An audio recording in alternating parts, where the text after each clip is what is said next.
Welcome to the Jali Podcast. I'm your host, Melissa Barrett. This podcast is for those who are interested in the conversation around diversity, inclusion, and equity. Each week, I'll be interviewing a guest who has something special to share or is actively part of building solutions in this space. Let's get started.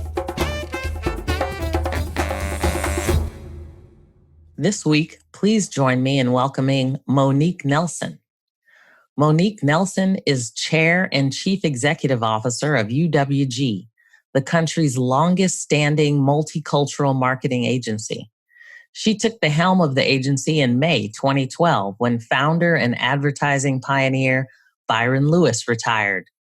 Headquartered in Brooklyn with offices in Detroit, Atlanta, and Miami, UWG maintains a list of esteemed clients, including Ford Motor Company, Colgate-Palmolive, the Home Depot, Bacardi US, Coca-Cola, and the U.S. Marines, and many more. As one of the country's leading multicultural agencies, UWG services its clients with general market, Black, Hispanic, Asian, and LGBT marketing and advertising, digital and traditional advertising, consumer insight, public relations, consumer healthcare communications, and cultural fluency consulting. Ms. Nelson has expanded the agency's client list and has led her team in the development of several award-winning campaigns that show the wide range of the agency's expertise, as well as its ability to connect its clients with the growing and diverse cultures of today's marketplace. With today's minorities becoming the new majority, Ms. Nelson sees the role of multicultural agencies as even more important than when UWG was founded 50 years ago. While a one-size-fits-all marketing campaign might be efficient, it may not be effective, according to Ms. Nelson. Thus, her vision for UWG is to continue its history of providing the deep insight, knowledge, and cultural nuance that keeps its clients connected to their consumers. Prior to joining UWG, Ms. Nelson was the global lead for entertainment marketing at Motorola, where she ensured that the technology giant's entertainment and music strategies and alliances lived up to their promise as results-driven strategic marketing weapons worldwide. Today, her leadership extends beyond her C-suite at UWG. Ms. Nelson contributes to many organizations and charities. She sits on the Advertising Week Global Board, Adweek Diversity and Inclusion Council, the Eagle Academy Board, as well as the New York Advisory Board for the Posse Foundation, of which she is an alumni. She is a participant in the ANA's Alliance for Inclusive and Multicultural Marketing. Ms. Nelson continues to give back to her undergraduate alma mater by supporting the Vanderbilt on Madison Avenue internship program.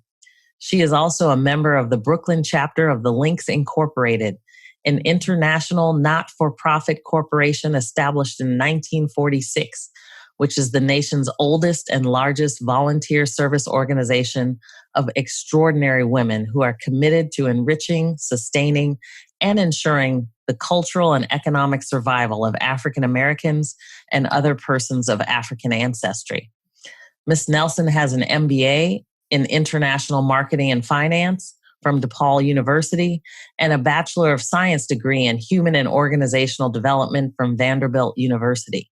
In 2016, she received United Way of New York City's Women's Leadership Council's Power of Women to Make a Difference Award.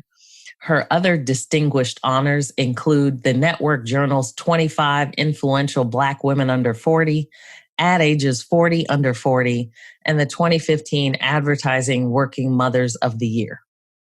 Thank you so much for being here. I am so excited to just have a conversation with you about diversity and inclusion, knowing that you have been in this business for so long. And I just figured I'd start with a question to ask you about how you got to where you are today, your own kind of personal story. Okay. It's I can do a quick and dirty version. Yeah. Born and raised Brooklyn, New York. Left Brooklyn and went to Vanderbilt University in Nashville, Tennessee. Really enjoyed that. And I went there on the Posse Foundation Scholarship, which is a diversity and inclusion scholarship program. Oh. So interestingly enough, that's a fast forward. So that's kind of, where the journey kind of began. Left Vanderbilt and went to my first job, which was at International Paper in Kaukauna, Wisconsin. And I lived in a suburb of Green Bay, if you can imagine. So you picked up and moved to Wisconsin? Correct. Yep. Oh, wow.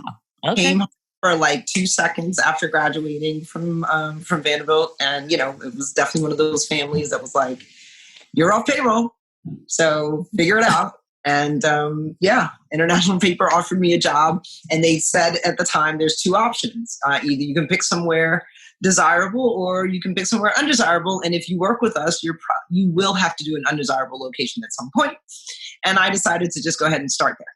So I went to Kaukauna, Wisconsin, which is like a specialty paper company within the International Paper family. And it was an amazing experience. It really did solidify my love of marketing and sales. And I was able to really learn more than I ever imagined in that environment. Worked on, Post-it notes, worked on, I sold the paper around reams of paper, ream wrap. I sold the peanut butter cup holder for Reese's peanut butter cups. So as a entry-level salesperson, you were what they would call the throwaway salesperson. So every piece of paper I sold eventually got thrown away. So that was really interesting way to kind of cut your teeth in marketing and understand the nuance of sales. And that opportunity led me to Chicago. And I then ended up moving in 1999 to Motorola. And I took a global brand strategy role there. And that was, as you can imagine, a phenomenal moment to be in technology and certainly in mobile technology. I can honestly say I was probably, we were there in the time when folks were talking about, everybody's going to have one of these. And I'll be brutally honest, I didn't really believe them. I mean, at the time, right? Like you had the big micro tabs, like putting a shoe to your face. So it was, you just kind of couldn't quite imagine where we are right now. But it was definitely on the road to that. And technology, actually, that's where I really kind of built my bones around, strategy and marketing and really, looking at this burgeoning, market, right? Traveling the world, spending a great deal of time in Asia, in Latin America. And, one of my longest international stints was in Europe when I lived in Milan. Really hard assignment, for sure. My closet, Wisconsin, for sure. Forever grateful. And I always tell people my Milan wardrobe keeps me honest with my size because I never ever want to not be able to wear those clothes. I bet. Yeah. So nice. So then came back stateside and worked on Rocker, which was the first cell phone with music in it. So it was really kind of the first iPhone in so many iterations, and that was an awesome experience. And then point in my life where it was just like, hey, you got to go home at some point. I'm an only child. Moved back to the city. Motorola did not have a facility out here that was, hosting marketing or otherwise. So it was time to move to something else. And I spent probably a little under a year, looking for an opportunity in New York, and ended up interviewing at Uniworld in the fall of 2006. And fell in love with Byron Lewis, the founder. And I joined them in February 2007. And I worked at Uniworld and in different departments, joined as kind of integrated marketing and brand entertainment, as well as being an account director. And just did a bunch of things within the agency, but most importantly, wanting to make sure that they were digital first. Because, of course, having come from this world, I'm like, you know what? Having seen the rest of the world, marketing is no longer going to live in these 3 places, right? TV, radio, and print. this Right. little thing that, are getting smaller and smaller and smaller and more powerful is really where, this industry is going. And thankfully, Byron really valued my vision around that. And I started to, get more and more departments that I was, working in. And in 2010, we had a real conversation about what my future would be with the organization. And in that conversation, it came up that I want to, succeed him. And in order to succeed him, that means I had to buy the controlling stake of Uniworld Group. And I made 2 phone calls. I called my parents and I asked them, what do you think about us buying an advertising agency? And they were like, sure, why not? And I made another phone call, which was to my boyfriend, who is now my husband. And I said, hey, what do you think if I buy an advertising agency? He said, sounds good to me. And I was like, oh, okay. Went back to Byron and said, all right, let's do it. And it took the better part of a year and a half to figure out how to do that, because I had no idea how to buy an advertising agency. So crash course in acquisition, investments, talking to, no less than, 300 meetings, right? Just what do I do? Who do I talk to? How do I get this done? I mean, it was just, consultants and bankers and lawyers, and it was quite a journey. But by May of 2012, we closed. And I have now been the chair and CEO of Uniworld since May of 2012. Wow, what a great story. That is phenomenal. I think it gives everybody just a trajectory for, you can do what you want to do. And, you just have to, even if you don't have experience with it, you just figure it out along the way and make it happen. So thanks for that's so inspirational. I'm assuming there were lots of mentors along the way that kind of helped you. Sounds like Byron may have been one, certainly, to get you there. What was that experience like? Were there folks that kind of took you under their wing, or? Absolutely. Every step of the way. I have a mentor who I've known since I was in college, a gentleman by the name of Michael Ainsley. He used to be the CEO of Sotheby's. And he was just clarifying, right? Like just one of those people that you can always look to and have a conversation with. But, my parents were just, insanely open to, whatever I wanted. Right. Whatever I wanted to try, whatever I wanted to, do. So there's just something about that exposure and that ability to, honestly, to kind of fail too. Yeah. Like get out there and fail, pick yourself up, do, try it again. It wasn't really, I was a terrible artist, and I remember saying, I want to do this class. I want to take this ceramics class. And, it wasn't very good. And I remember my mother going, let's channel your energy else. Find your strengths. Lean in. That's great.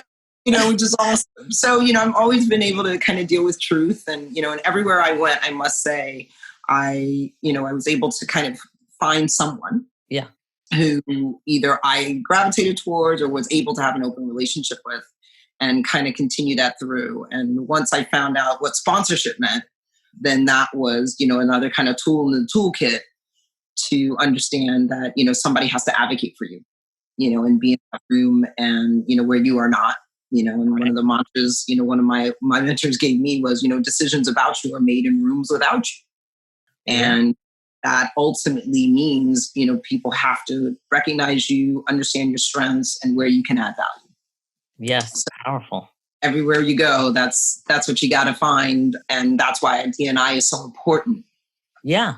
Is you need to be able to find that in people that look like you, and people that could feel like you, and that's critical. And I must say, everywhere I went, and especially at Motorola, I remember walking into my first day. David Gutman, big shout out to David. My first day, he gave me a list of 3 Black women in that organization that he wanted me to reach out to. Wow. And it was like, along with my welcome pack was like, here's this woman, this woman, this woman. I recommend you reach out and, he was like, as a white male, I don't know what your experience, needs to be. I want to give you that safety net now. Yeah. And I just, again, it just felt normal. So when you figured out that other people didn't get it, that's one of the things that's really important about what we do every day. Yeah. And I think, when you start talking about community, he started to create that community for you. And I think a lot of companies today are trying to figure out, how do I focus on inclusion and diversity?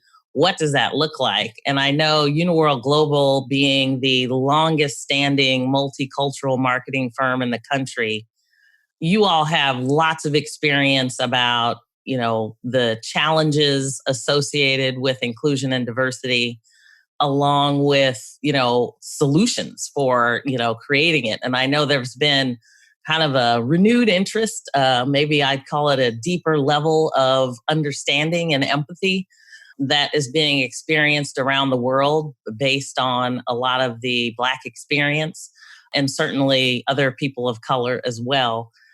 Can you talk a little bit about some of the challenges, either, and have they changed over time? And, in terms of what you're seeing now compared to maybe what was seen, 10 or 15 years ago? I mean, yeah, I think like anything, it's been cyclical. In that, there's interest that ebbs and flows. But I think one of the things that's happening now is you've got a chasm around a demographic shift. And that demographic shift is not only numbers, but it's generations. Mm-hmm. Yeah. And what's happening, honestly, is that coveted, 18 to 35 doesn't look anything like the 18 to 35 of 10 years ago. Right? Or 15 years ago. Right. And that's a significant heads up. Right. And then in this moment, right, the gravity of that shift is now more obvious than I think it was in the past. We know these challenges have always been here. Right. Yeah. So the difference right now is the amplification of it, the fact that we're all locked in our houses still. That makes a difference. Let's be clear. We're still on lockdown. Yes. And will be for the foreseeable future. Yeah. If we want to live, right? Because it's still very real, and it's still very, should be still very front of mind, and top of mind. Yeah. So, what's happening now, which I, am, hopeful in the regard of hopeful in people are coming with the right meaning and intention, because that's really going to make the difference. So the frenzy's great, but we've got to have frenzy with order. Yes. And making sure that we're attacking the right challenges, right? Kind of, we look at it as a 3A's model, right? You got to acknowledge and assess. Then we have to do the appropriate actions. And then we have to be accountable.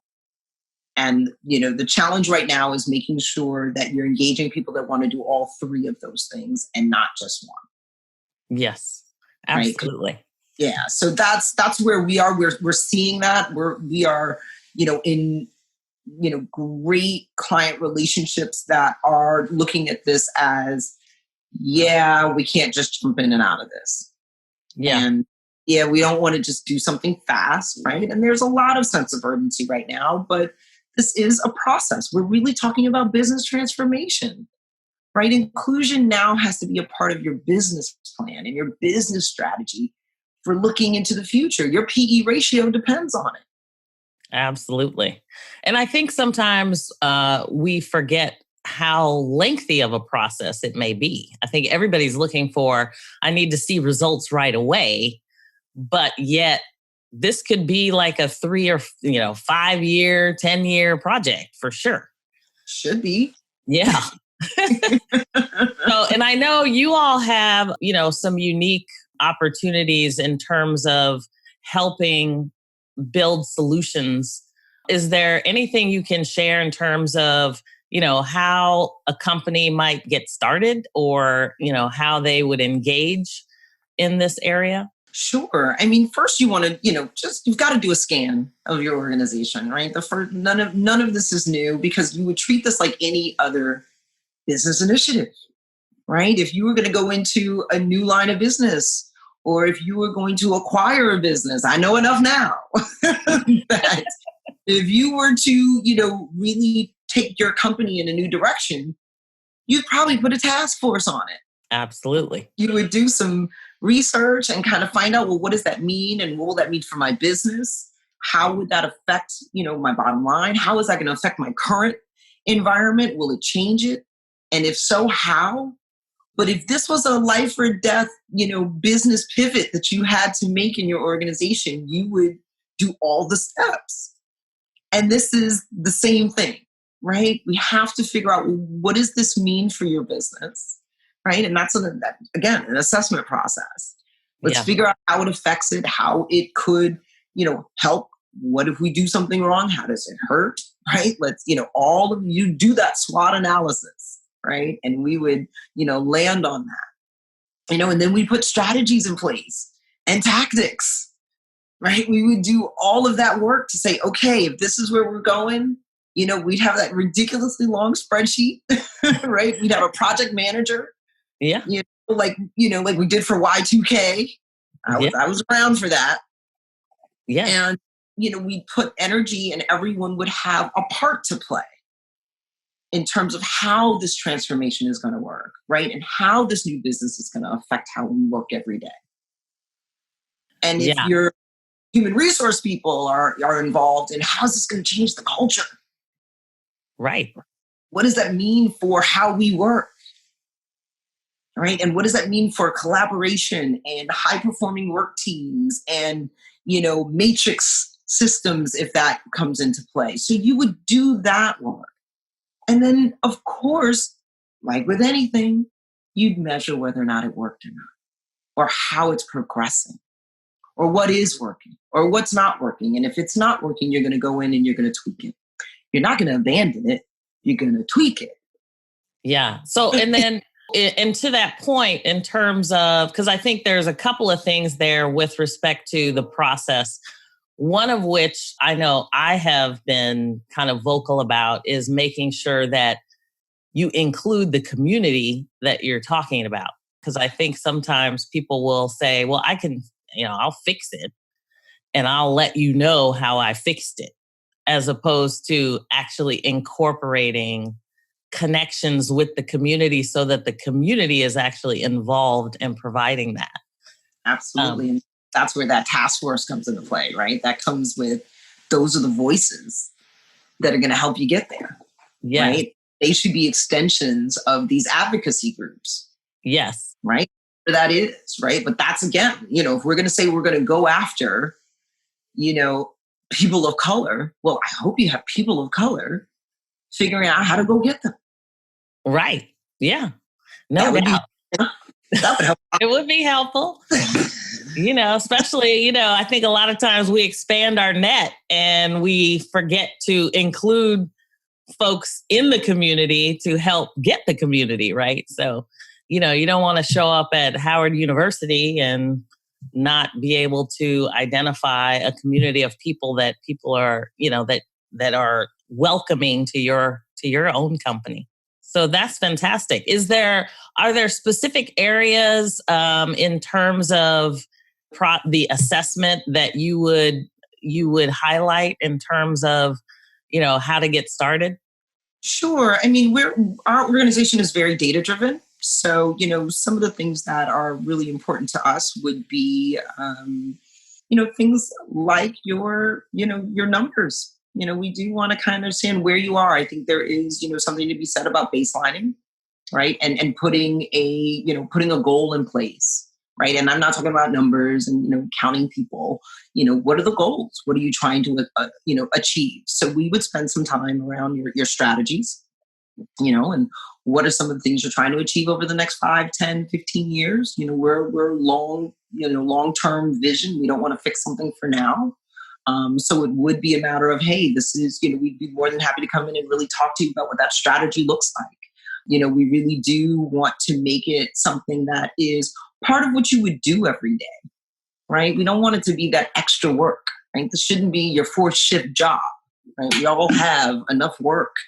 What we want to do is, make the work that you're doing more now more inclusive, right? Let's make it part of the habitual stuff you're doing, right? Let's not, make it an extra thing. So that's kind of the way we approach it, because we do want it to be sustainable.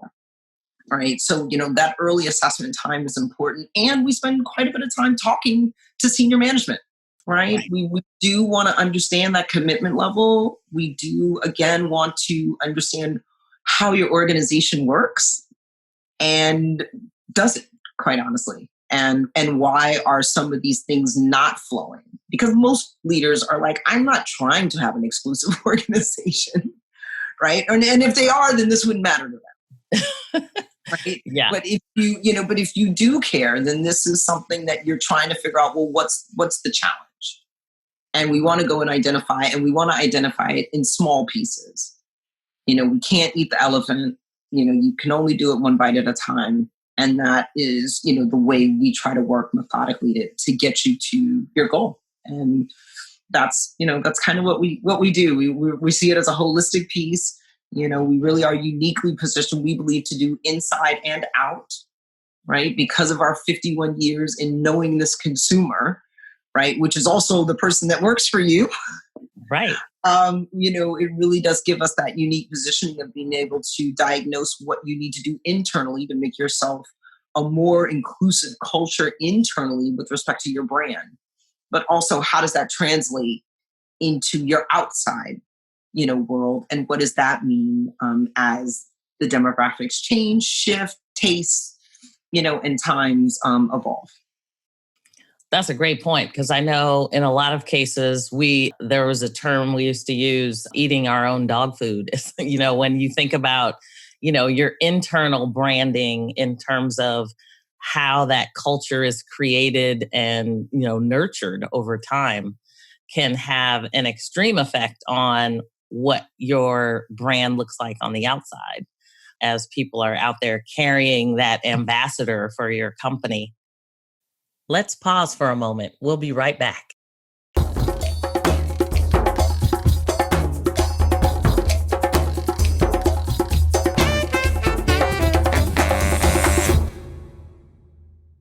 So how do employee resource groups or, even allies fit into these kinds of challenges when you talk about making it part of your everyday? Because I think probably every employee resource group I know, they're all doing it as a third job.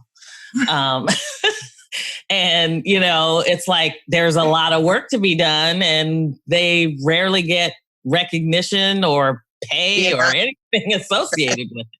Yeah, that's the part that needs to change. Yeah. That ERG should be on your evaluation. Yeah.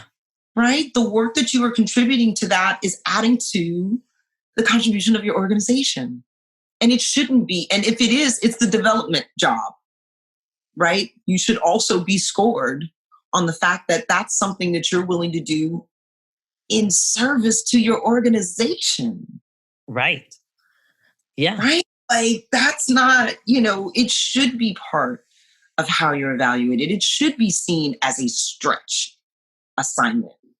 Yeah. Right? Because it is real work. You just absolutely. I remember I was on the ERG at Motorola. I remember being the one going to the job fairs. Yeah. Right. In addition to doing my job during, right, on Saturdays at night and Sundays at night, being at recruiting events and making sure that, yes, Motorola showed up like me. Yeah. Because it was important that Motorola show up like me at a Black enterprise event. Yeah, definitely. Right? With other Black employees at Motorola, so that they could say, yes, this is a place for you. Yes. Because look at our team. And I was honored and proud to do it. But no, it wasn't something that was an aside. It was absolutely, my department knew I was going. They understood that it was something the organization wanted me to do. And yes, it counted for me, not against me. Yeah. Well, that's important, because I think that's a huge shift, certainly from the folks that I know of that are working in ERGs. I mean, I think the subject is coming up more often, but it'll be interesting to see how that evolves over the next few years and how companies really provide some of that, whether it be compensation, recognition, at the very least for all that they are doing. Because I know there's tons of folks over organizations making a difference. And, they're just doing it because they know it needs to be done and they love to do it. So that's right. So then in terms of Ally, so there's been a lot of dialogue. I think just even the fact that people are creating some safe spaces for vulnerability and conversation. I think you probably had at least one with your own staff and employees. I literally just got off one. And so, I mean, how important are those? And are they things that, you're incorporating into, the way you all do business? How does that work? Yeah, no, I'm sorry. And I know that was part of the previous question too. So allyship, but yeah, I mean, allyship is critical. And part of the safe space is to kind of continue that open dialogue and allowing people to express themselves as we go through this uncomfortable transition. This is stuff we've never talked about at work. We are now all of a sudden telling Black people, gay people, Hispanic, Asian, whatever you are, to now be vulnerable in a place that you were told forever to never show your emotions. Right. And now we have to create a space where that has to stay. Right? You can't tell people to come out of their shell and then go, psych! Right? Like, we can't. Right. We just told every person of color to pour their heart out. Yeah. Right? Most places, at least the places that I've worked with. Yeah. So you can't stop now. But I think there's that level of trust, right? Yes, that it has to be there. And I am finding that more and more allies are so engaged in that part because that's where the community is going to build. Right? Because that's where you're going to hear the truth. Right. The truth is so important in this moment, and it doesn't mean an indictment. But it is a truth about this is still a challenge. No, it's not fixed yet. No, this is what I need from you. And that's really important. And we have to keep that part going. That's what's going to carry us through this, is the fact that people will continue to be able to be honest and express themselves. And I mean, not everywhere all the time. That's why it's called a safe space. Right? Hour. Yeah. Maybe, not at every meeting. Not every meeting, right? But it's the meeting that you can actually go and say, this is still a little messed up, right? Or somebody still hurt my feelings this week, or whatever, right? And how can I become a better, a version of myself? And I'm finding organizations doing great work. Super proud of my partner at WPP, who's really been putting these, micro learning sessions together. And we've been, happy to participate and put, anti-racism, training together and, a place to talk about race and people learning a bit about where this all came from and that we can dismantle something that was, a figment, right? A myth, right? Yeah. This is all built on a myth. So, we have to go in and deconstruct that myth, but we got to know where it came from. But it's, most of the time I am seeing more allies, showing up in that space, willing to lean in, which is the part that, again, I think was probably missing on so many levels the last go round, or, it was there, but then it was lost somewhere in between. But we're kind of all in this together. And it's important that we all kind of understand where we came from so that we can do a real comprehensive fix. Yeah. And even with respect to, because I think everybody comes to this from a little bit of a different place in terms of whether it be, their own guilt about understanding, just their own privilege. Maybe they weren't quite aware of how privileged they were and how challenging it has been for people of color. I mean, where do you start with that? Because I think in some cases, there have been conversations about, increasing levels of representation by, lots of different companies. And certainly they can do it in a variety of ways, but it seems like maybe there's been a lot of focus on inclusion and diversity over the last, say, 5 years, and we're still struggling to get representation. So I don't know. I think that was probably two different questions, but well, I mean, okay, this is again, and you'll find me repetitive in that you can do stuff or you can be intentional. And the problem with, just counting, which is what it sounds like, right? I'm just going to get more people. Your environment still sucks. Right? Sometimes part of the reason people aren't there is because they don't feel comfortable. Right? So you can continue to march people through and they're going to walk in the front door and right out the back because it's not comfortable. Right? Nobody's made any kind of accommodation. I got a question the other day that said, what do you do when you're bringing the first one in? Right? What if we are in all whatever environment? And actually, I went through this. I remember when I bought Uniworld, one of our offices was all Black. I thought it was weird. I really did. I said, this is strange. We should have more points of view in this organization. I said, we need more perspectives. Even though in this particular, assignment was an African-American assignment, I said, I don't want to only know how African-Americans feel about an African-American assignment because we live amongst the other people too. Like, this is weird. Yeah. And I remember getting pushed back because they're like, I don't understand. It's the same thing. And I remember hiring the first white guy and I spent a tremendous amount of time telling him he was going to integrate an office. You're the first white person to be here. I really don't know, but let me tell you the resources we're going to put in place to ensure that you're not the last. Right. We want more other people in our organization, and I need you to work. I need this to work. So we had to put stuff in place to make sure that the white guy felt good. Yeah. It's the same thing. Right. If you're going to do that and that your environment has never been inclusive, how are you expected to make it stick?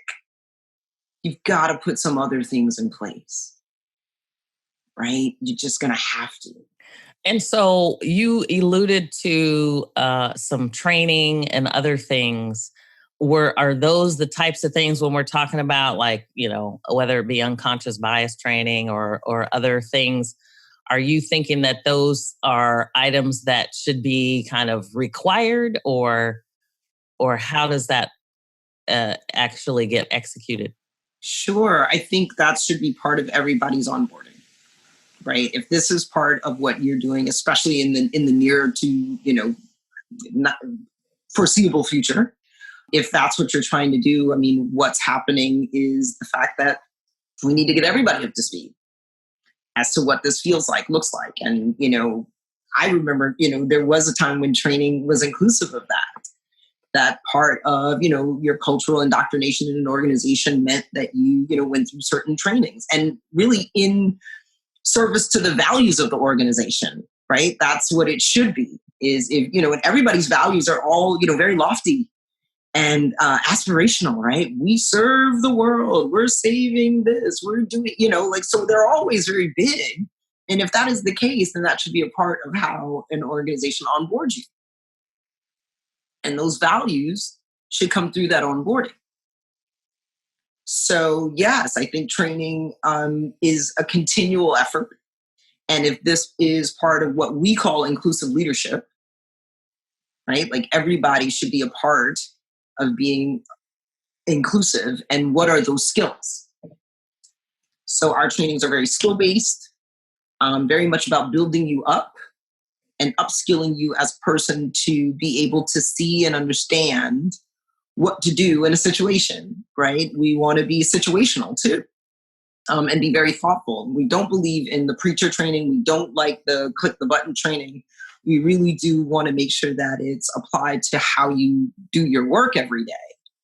and how that's going to improve how your teams work and ensure they're high performing and productive.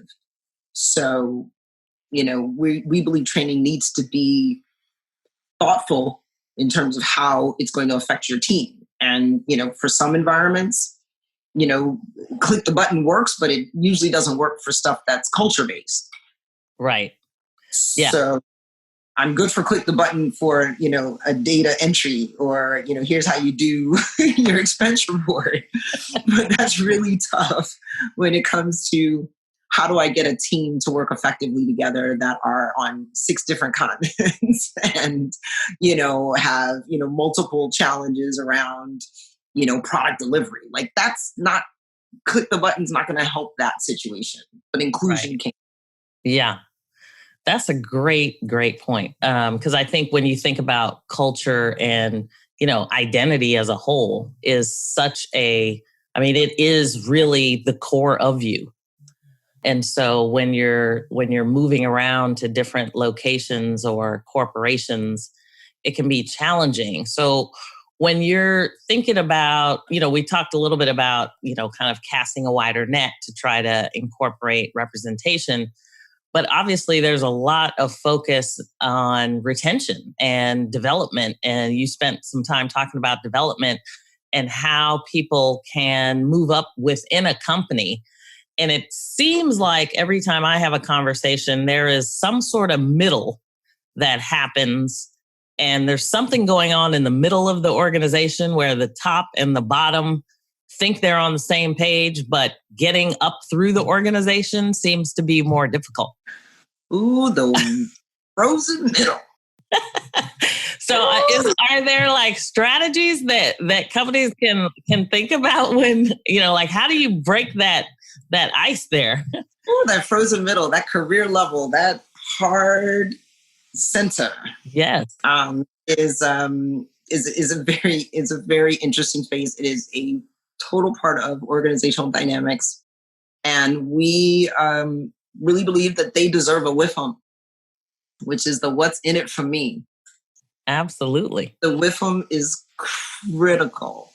You have to figure out how people who are sitting in, the in-between positions, right? Because they're too big to be small, too small to be big, but they're valued, right? Like you've got to find value from them. And a lot of times that's the consternation there is because they're not being utilized, right? And not being rewarded or acknowledged for their work at that level, right? Because the senior people are getting paid, right? Let's call it what it is. Yep.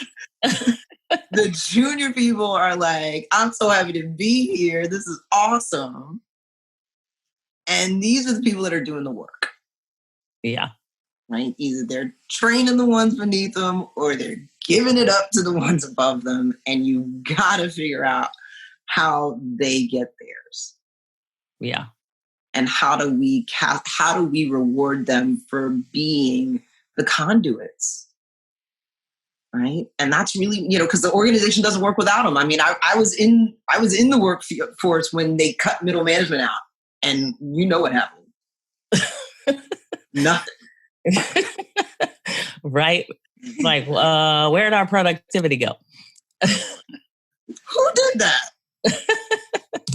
Ben, that you just let go, like 20,000 of them? Right. So they have to have a reason to believe too. And sometimes those reasons are different. So we now have to align the fact that, yes, senior level, very clear. Junior level, usually very clear. But the middle is usually very kludgy. And you've got to start to give value and give reasons to believe so that people can then move the organization forward. And you can do that, but you've got to figure out what that WIFM is. And it may not be what you think it is. Could be time. Could be access. Could be education. And I'm assuming that loops right back around to your assessment process. Yep. Got to find out from the people. Got to talk to the people. At some point, you got to talk to the people. Yes. That is awesome. I mean, I have truly enjoyed this conversation. I feel like I could talk to you for weeks on end, and you have all these nuggets and morsels of wisdom. So thank you so much for sharing with us today. And I look forward to continuing to watch Uniworld Global as you are, in fact, leading and setting the stage all over the world for the standard on inclusion and diversity. So I thank you so much for the work that you are doing and your teams are doing. I know you're massively busy, and I so much appreciate the time that you spent. Thank you so much. And I love the fact that you have renamed us Uniworld Global. I think I'm going to do that. That's who you are, right? Did I say the name wrong? It's just Uniworld Group, but I'll go with Global. I like Global. I like Global too. I think you're already there, so what can I say? It was a Freudian slip, maybe, for you. We'll take it. Awesome. Well, thank you again, Monique. Becky, thank you, Melissa. You guys are awesome. Thanks for joining me on the Jali Podcast. Please subscribe so you won't miss an episode. See you next week.